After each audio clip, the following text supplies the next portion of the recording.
Bumangon siya sa kama, pinisil ng madiin ang kanyang mukha at nagtanong kung iyon ba ay taga-Selby. Inirita siya ng ingay. Ngunit muling umalangaw-ngaw ang tunog ng mas malakas. Habang kinukusot ang kanyang ulo, may naramdaman siyang paparating na mabilis na hakbang. Dumilat siya at nakita si Tiny, nakatutok ang espada. Tumagos ito sa kanyang dibdib at bumulwak ang dugo sa lahat ng direksyon. Napakapit si Tim and Valfile sa kanyang dibdib habang umuubo ng matindi at ng takot ang tingin pataas. Si Tiny, na nakatingin lang sa kanya, ay tila nagpaparusa mula sa langit. Nanginig ang buong katawan ni Tim and Valfiles at tinangkang magsalita sa paos na boses, pero nauwi lang sa mas malakas na ubo. Isang kulay lilang aura ang lumitaw mula sa kanyang sugat at espada, kumalat ito sa buong paligid. Unti-unting bumagsak ang kanyang kamay sa kama, lumubog sa dugo at namantsahan ang kumot. Patay siyang nakahiga sa kama, wala ng buhay. Maya-maya, may isang malakas na sigaw ang umalangaw-ngaw, rinig hanggang labas ng palasyo. Sa labas, takot na takot ang isang kasambahay na tinakpan ang bibig gamit ang dalawang kamay habang nanginginig sa sindak. Napatingin ito sa loob ng silid at kinilabutan sa nakita. Nagtanong si Lord Ram, tila hindi makapaniwala, isa ba itong itim na salamangkero? Halatang natatakot siya sa posibilidad. Sa tabi ng kama ni Tim and Valfiles, naroon si Gren at nagulat na dumating na ang pari. Ayon sa kanya, iuulat nito sa simbahan na may presensya ng demonyong enerhiya. Madilim ang ekspresyon ni Gren habang sinabing paparating na rin ang tagapag-imbestiga ng imperyo. Isa siyang kabalyero ng Order of Fields. Nagtaka ang isa pang kabalyero at nagtanong kung bakit ganoon ang anyo ng katawan. Ipinaliwanag ni Gren na tila matagal nang patay ito, mga ilang linggo na. Habang tinitingnan ang nabubulok na mukha ni Tim and Valfiles, sinabi niyang marami ang naniniwalang ang pagkabulok ng bangkay ay dahil sa kadiliman ng salamangkero. Isa sa mga kabalyero ang yumuko sa takot at sinabing isa itong karumaldumal na nilalang. Huminga ng malalim si Ram at nag-cross ang mga braso. Nanatiling tahimik si Gren habang nakatingin sa lupa. Sa loob-loob niya, patuloy ang kanyang tanong, bakit pinili ni Tim and Valfiles ang ganitong kapalaran? Sa puso niya, alam niyang ipinagpalit nito ang kanyang dugong marangal at dangal bilang isang aristokrate ng imperyo para lang mamatay, kaysa mailantad ang kanyang lihim. Inaayos ni Gran ang suot niyang baluti habang sinasabi na wala kang matututunan sa isang bangkay. Ipinaliwanag niyang iisa na lang ang natitirang problema. Tiningnan niya ang espada at napansin na kahawig ito ng espada ni Con. Isang kabalyero ang nagpahayag ng pagkabigla, hindi raw maaaring siya iyon. Yumengal si Ram, na para bang hindi kapanipaniwala ang ideyang iyon, habang may isa pang kabalyero ang nagtaka kung personal na nakausap ng batang iyon ang Panginoon. Naalala rin nila ang usapan tungkol sa posibilidad na siya ang susunod na commander. Sa kanilang palagay, malamang ay nagalit ang commander nang mabalitaan niya ito. Nagtaas ng kamay si Gran at nagtanong kung iyon lang ba talaga ang dahilan. Hindi raw sapat ang ganong bagay para ikabaliw ng isang tao. Ngunit sa isipan niya, tinanong din niya ang sarili, nasaan na nga ba si Con ngayon? Nagdeklara si Gran na hindi maaaring manatili ang mga bagay sa kasalukuyang kalagayan. Iniutos niyang magsagawa ng maliit na investigasyon. Makalipas ang ilang sandali, humarap ang mga kabalyero sa mga kasambahay para tanungin sila. Kasunod nito, ang mga gwardya naman ang inusisa. Tahimik na nagmasid si Gran habang ginuginita ang mga taong nagtatrabaho sa palasyo. Naisip niyang nakita nilang lahat kung paano sinaktan ni Con si Tiny.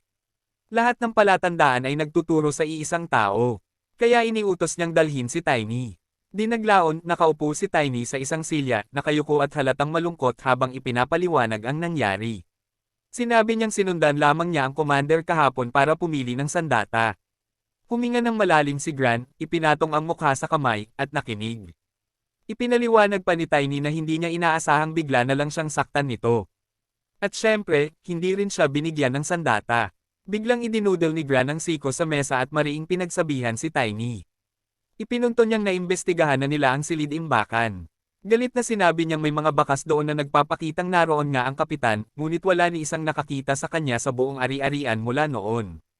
Namula sa galit ang mukha ni Gran habang idinagdag na parang naglaho na lang si Con pagkatapos nilang magkita. Galit na tinanong ni Gran si Tiny kung totoo bang hindi na niya ito nakita. Nagsimulang umiyak si Tiny at sinabing hindi na. Muling kinumpirma ni Gran ang sagot at tinanong kung may napansin ba siyang kakaiba sa kilos ni Con.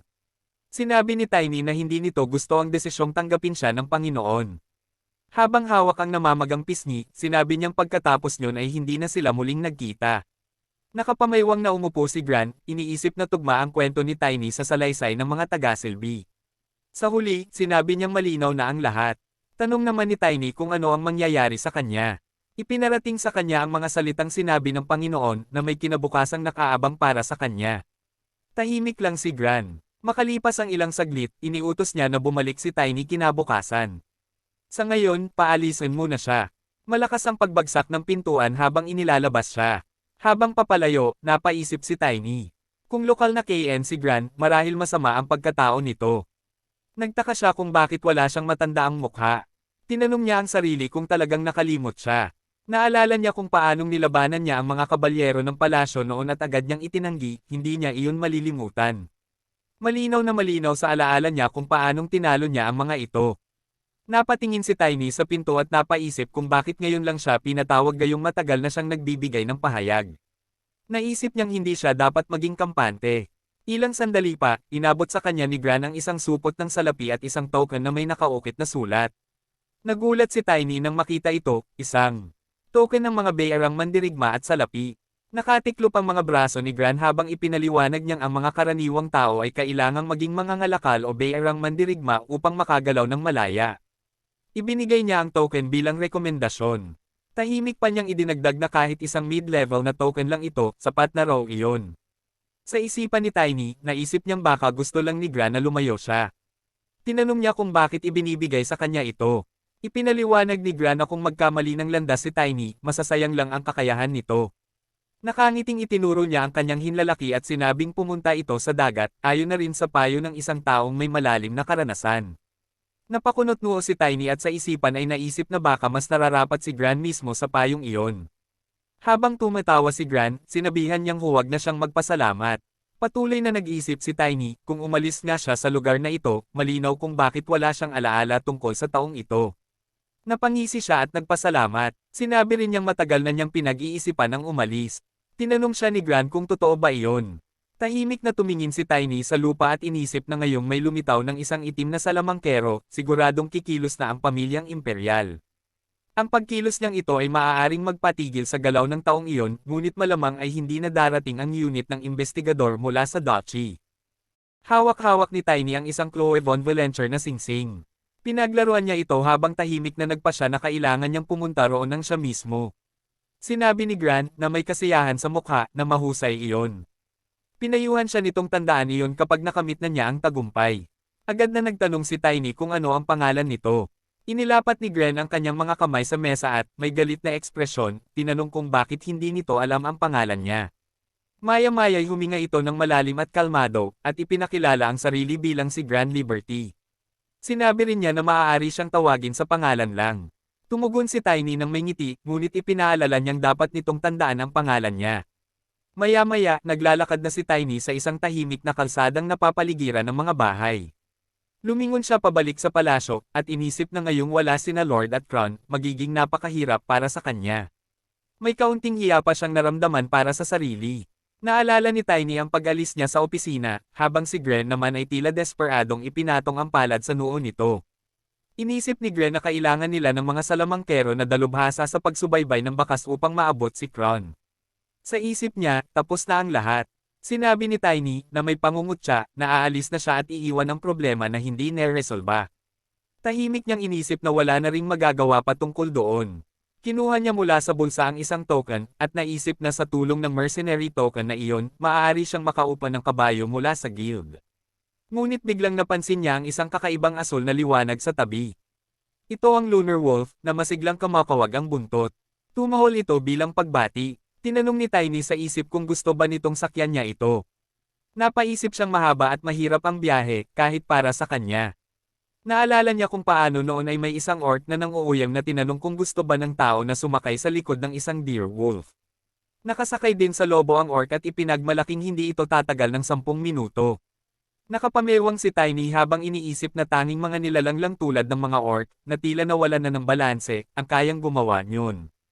Tumahol ng sunod-sunod ang Lunar Wolf, tila ba tumututol. Paglaon, sumakay si Tiny sa likod ng Lunar Wolf, bahagyang nabigla sa sarili.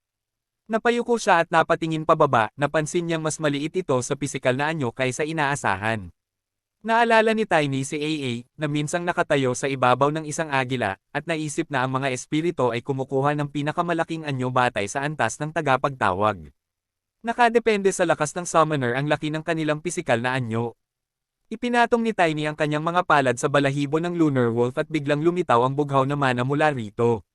Napalingga-lingga siya sa paligid, gulat na gulat sa pagbabagong naganap sa espasyo, tila naging madilim ang paligid. Umungol sa pagkabigla ang Lunar Wolf. Patuloy ang pagtataka ni Tiny habang nakatingin sa unahan, at sa isipan ay tinanong kung dapat ba nilang isynchronize ang kanilang mga kaluluwa at damdamin. Pumikit siya upang mag-focus. Sa isip, sinabi niyang ito na iyon. Hinimok niya ang Lunar Wolf na subukan nila. Sabay silang pumikit. Inisip ni Tiny na siya ay isa ng second-level spirit summoner, isang koneksyon ng kaluluwa ang namamagitan sa kanila. Dahan-dahang nagkakaisa ang kanilang mga katawan. Tumindig ang Lunar Wolf, nagliliwanag sa bughaw na mana. Napasinghap si Tiny sa pagkabigla habang naramdaman niya ang sarili niyang katawan. Gumalaw ang isang paa ng Lunar Wolf, at nabigla si Tiny, nanlalaki ang mga mata. May lumitaw na matitipunong kalamnan sa dibdib ng espiritu. Naalala ni Tiny ang sinabi ni Athena, kung ano pa raw ang kayang gawin ng isang summoner sa sandaling lumakas ito. Idinagdag pa nito na nakadepende ito sa level, at ang mga katangian ng summoner ay naipapakita rin sa pisikal na anyo ng espiritu. Napatingin si Tiny sa Lunar Wolf nang may paghanga. Namangha siya sa ideyang lumalakas na siya. Sa isip, tinanong niya kung ganito nga ba naaapektuhan ng summoner ang espiritu nito. Biglang tumakbo ang Lunar Wolf. Napayuko si Tiny, hindi handa sa biglaang galaw. Napakapit siya sa balahibo nito habang sinusubukang manatiling nakasakay. Napansin ni Tiny na mas tindi ang lahat ng pandaman niya, paningin, pang-amoy, pakiramdam, tila ba naging kanya ang mga pandaman ng Lunar Wolf. Malaki ang naitulong nito sa pagpapabilis ng kanilang paglalakbay patungong Inventor. Patuloy sa mabilis na pagtakbo sa gubat ang Lunar Wolf. Iniisip ni Tiny na higit pa sa bilis, ang pinakamahalaga ay kayanan niyang bumiyahe ng malalayong distansya sa mas maikling oras. Naisip niyang baka kaya na rin niyang marating ang Coron, ang lugar kung saan unang nangyari ang sakuna sa kanyang nakaraang buhay. Sa buong kontinente, naganap ang sunod-sunod na kalamidad, na para bang hudyat ng nalalapit na pagdating ng hukbo ng Demon King. Malaki ang naging kabawasan nito sa lakas ng sangkatauhan. Nagsimulang mag-isip-isip si Tiny, na lahat ay nagsimula sa pagkawala ng isang banal na bagay sa Coron. Napagtanto niyang kailangan muna niyang pigilan ang pangyayaring iyon. Ang lahat ng hiyas ng sangkatauhan na ibinigay ng Diyosa, kasama pa ang 7 dakilang banal na bagay, ay nilalayong maging huling depensa ng sangkatauhan. Ngunit sa kanyang nakaraang buhay, hindi pa rin iyon naging sapat. Inisip ni Tiny na lalakas siya sa pamamagitan ng pagpigil sa lahat ng kapahamakan. Napagpasyahan niyang lalabanan niya ang hukbo ng Demon King kasama ang mga taong tunay na handang lumaban. Patuloy na tinatahak ng Lunar Wolf ang kagubatan sa mabilis na bilis habang binabalangkas ni Tiny ang mga dapat niyang unahing hakbang. Naalala niyang ang unang kapahamakan ay magaganap sa kaharian ng Kiran. Iniisip niyang pupunta siya roon matapos niyang bumisita sa Asgard von Velena Estate. Samantala, sa ibang lugar, may mga taong nakatayo sa tabi ng isang karatula. May ilan na nagtanong kung napatay ba si Lord. May iba namang nagsabing may itim na salamangkero raw ang nasa likod ng insidente. May nagtanong kung magkakaroon ito ng masamang epekto sa kanila, ngunit may tumutol, at nagsabing wala naman.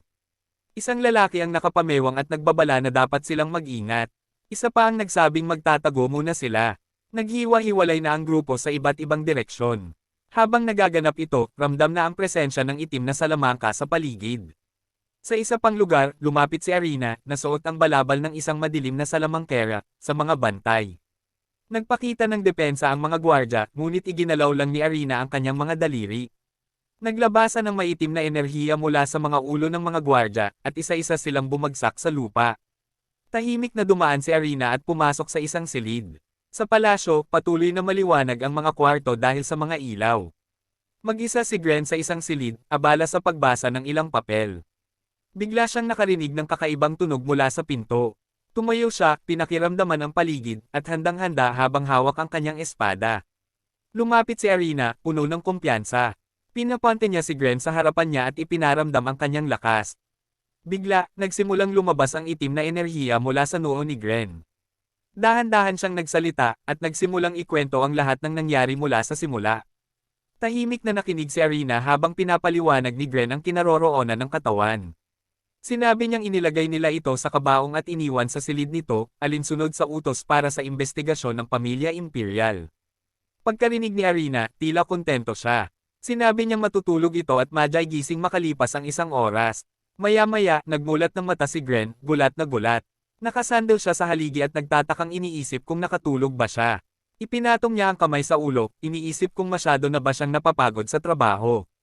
Ngunit agad siyang ginising ng isang gwardyang nagmamadaling pumasok na nagsabing nawawala ang katawan ni Lord. Napamulagat si Gren, at napamura sa isip. Batid niyang isa itong napakahalagang ebidensya, patunay ng pakikialam ng isang itim na salamangkero. Samantala, sa kagubatan sa labas ng Phil's estate, tahimik na naglalakad si Arina. Hinaplos niya ang talim ng espada na kamakailan lamang ay tumama kay Tim sa Valfiles. Naisip niyang patay na ang may-ari ng espada bago pa ito itinapon. Pinaniniwalaan niyang ang halimaw na siyang nagpatamba sa wolf ang may kagagawan. Sa isipan niya, idinugtong niya si Tiny sa pangyayaring iyon. Ang batang may maitim na buhok na bigla na lamang nawala matapos ang insidente. Napatingin si Arina sa gilid, pagod ngunit puno ng determinasyon. Sigurado siyang babayaran ng bata ang pagkasira ng kanilang plano. Habang ito'y nangyayari, sa kanlurang tarangkahan ng kastilyo ng Lucena, dagsa ang mga tao. Masiglang nagkukwentuhan ang mga pumasok sa loob. Nasa gitna ng karamihan si Tiny, palingalinga habang tahimik na pinagmamasdan ang paligid. Napansin niyang maraming bisita si Loxentius. Habang naglalakad sa mga pwesto ng prutas, napansin niyang payapa ang lugar. Ngunit sa isip niya, maaaring magbago ito kapag nagsimulang kumilos ang isang tao. Napabuntong hininga siya, iniisip na panahon na para bumili siya ng gamit.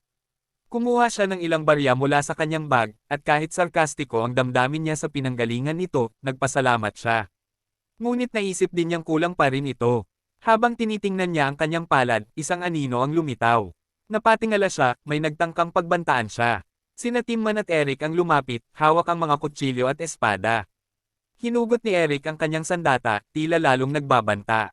Nilinis ni Timman ang talim ng espada gamit ang kanyang dila, at habang nagpapakita ng pang-aasar, tila inaasahan nilang kusang ibibigay ni Tiny ang pera. Tahimik na pinagmasdan ni Tiny ang dalawa. Pinagpag niya ang kamao at iniisip kung may pera ba ang mga ito. Sa nakaraang buhay niya, may di nakasulat na batas sa mga eskinita, kung siya'y napapaligiran ng anino, dapat ay pigilan niya agad ang kanyang hininga. Naalala ni Tiny ang mga sandaling kinailangan niyang hilahin ang mga bangkay ng tao. Isang boses ang nagsabi sa kanya na kapag nakapatay siya ng sobrang dami, marurumihan ang kanyang kaluluwa. May isang lalaking humarap sa kanya at nagsabing darating ang araw na makakaramdam siya ng matinding konsensya. Naitanong nito kung kaya pa niyang magpakita ng awa. Napayuko si Tiny, tinukod ang kamay sa tuhod, at sinikap bumangon. Sa isip niya, magiging maayos din ang lahat. Habang nakatitig ang lalaki sa kanya, tila hindi nito alam kung ano ang susunod na sasabihin. Agad na pinutol ni Tiny ang usapan at iniisip na kailanman ay hindi pa siya nakapatay ng tao. Napatigil sa kinatatayuan ng lalaki, tila nagulat.